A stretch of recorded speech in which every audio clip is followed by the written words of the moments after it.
Akakiiko akavunaanyizibwa ku by'embalirira mu Paalamenti katiisizza tegagenda kuyisa bajeti ey'omwaka guno ng'okuggyako gavumenti etongozza ekittavu eky'essente ez'okufukirira ebirime kiyite Irrigation Fund. Abaka ba Paalamenti abatwala akakiiko k'ebyembalirira bagamba nga okuggyako ssente z'okufukirira ebirime nga zijjiddwa mu minisitule ez'enjawulo ne ziteekebwa mu kittavu ekyetongodde si za kukozesebwa mu butuufu bwazo okutuukiriza ebiruubirirwa bya gavumenti. Ababaka abatwala akakiiko kano ak'ebyembalirira okwogera bino babadde basisinkanye minisita w'ebyensimbi Matiya Kasaija abadde azze okulambulira ku nsonga ez'enjawulo ze baagala okuteekebwako essira mu mbalirira y'omwaka 2017-2018. Akulira akakiiko k'ebyembalirira mu Paalamenti Amos Lugolo byagamba nga ensi Uganda bw'eyimiriddewo ku by'obulimi enkola y'okwesigama ku nkuba yokka tejja kuyamba kutumbula bya bulimi naddala mu biseera ng'ebyekyeya olw'enkyukakyuka y'obudde abalimi gye batasobola kwesigamako ng'era essira lirina kuteekebwa ku nkola ya kufukirira birime mu ggwanga nga minisitule y'ebyensimbi erina okuteekawo ensimbi ezinaayamba mu nkola eno. Ebbula ly'emmere mu ggwanga lino n'okulaba nti tulwanyisa embeera y'ensi eno ekyuse ennyo tetukyasobola kuyimirirawo ku nkuba bukuba yokka. Tulina okulaba nti nno tuwa abalimi amazzi basobole okufukirira ebirime byabwe basobole okunywesa ente zaabwe. Ente nnyingi kaakati zifa kubanga tezirina ki mazzi.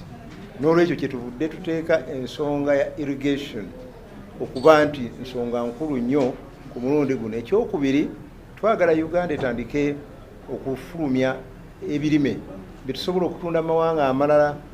Toyinza kusayininga contract na muzungu omuwe ebintu nga tolina mazzi wali ku faamu yo. Oteekwa okuba n'amazzi kuba ye tajja kuwuliriza nti enkuba teyatonnye. Kati bwe tuba twagala okutandika okwongera amaanyi mu exports tulina okuteeka amaanyi mu kufukirira ebirime.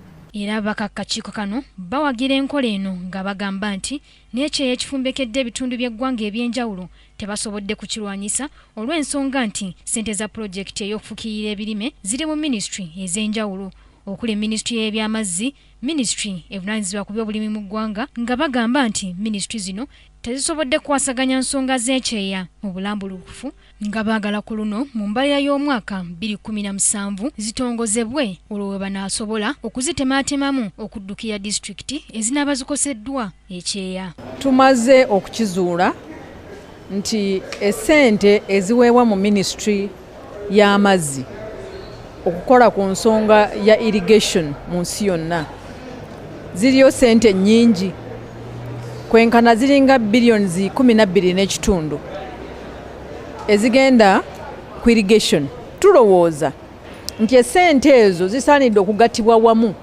ne ziteekebwa mu kitongole kimu okunoonyereza n'okutuukiriza ne tulyoka ensi nga Uganda yonna neefunamu programu emu naye nga yaki y'amaanyi era ebuna buli wantu. Wabula minisita w'ebyensimbi Matiya Kasaija ategeezezza ababaka nti ensonga eno ey'enkola ey'okufukirira ebirime baakugikwasaganya ne minisitule bwe babadde basindika ensimbi kibasobozese okufuna omuwendo omutuufu gwe banaasobola okuteeka mu pulojekiti eno era kiteekebwenga ne mu nkola okubeeranga mu bajeti ezinaakolebwanga buli mwaka. Kufuyirira ebirime byaffe naye ekyo kintu tujja kikola mu wiiki bbiri tujja kuba ndowooza tukimaze.